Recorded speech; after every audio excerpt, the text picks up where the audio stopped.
इन खबर यूपी में आप सबका स्वागत है। मैं हूं हसीन अहमद। उत्तर प्रदेश विधान परिषद चुनावों में भारतीय जनता पार्टी के सर सजने वाला है जीत का सेहरा।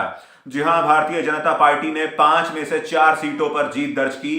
कुल 5 सीटों पर चुनाव हो रहे थे, जिसमें 3 सीटें स्नातक की थी और 2 सीटें शिक्षक की थी।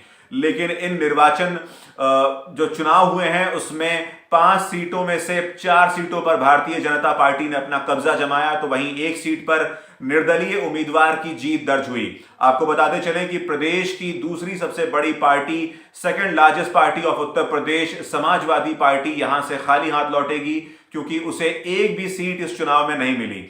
वहीं इसके साथ ही साथ आपको बताते चलें कि समाजवादी पार्टी का उत्तर प्रदेश विधान परिषद में नेता प्रतिपक्ष की कुर्सी हासिल करने का सपना भी यहां पर अधूरा रह जाएगा, क्योंकि फिलहाल समाजवादी पार्टी के पास महज 9 सीटें हैं और उसे नेता प्रतिपक्ष की कुर्सी हासिल करने के लिए कम से कम 10 सीटों की दरकार थी, जो कि अब होता नजर नहीं आ रहा। आपको बताते चलें कि उत्तर प्रदेश विधान परिषद में कुल 100 सीटें हैं और अगर आपको नेता प्रतिपक्ष की कुर्सी हासिल करनी है, किसी पॉलिटिकल पार्टी को, किसी सियासी पार्टी को अगर यहां पर नेता प्रतिपक्ष की कुर्सी हासिल करनी है, तो उसे कम से कम 10 सीटों पर अपनी बढ़त बनानी होती है। कम से कम 10 सीटें उसके खाते में होनी चाहिए, तभी उसे नेता प्रतिपक्ष की कुर्सी हासिल हो सकती है।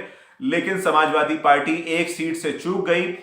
हालांकि ऐसी उम्मीद जताई जा रही थी कि समाजवादी पार्टी भारतीय जनता पार्टी को कड़ी टक्कर देने वाली है, और जिस तरह से मैनपुरी के उपचुनाव में समाजवादी पार्टी ने अच्छी खासी जीत दर्ज की, उसके बाद ऐसे कयास लगाए जा रहे थे कि आने वाले वक्त में समाजवादी पार्टी उत्तर प्रदेश की विधान परिषद चुनावों में भी अपना जीत का जलवा बरकरार रखेगी। लेकिन ऐसा हुआ नहीं और भारतीय जनता पार्टी ने एक बार फिर साबित किया कि सियासत के सबसे बड़े अगर कोई माहिर खिलाड़ी हैं तो वो भारतीय जनता पार्टी के ही लोग हैं। ऐसी तमाम जानकारियों के लिए बने रहिए इन खबर यूपी के साथ।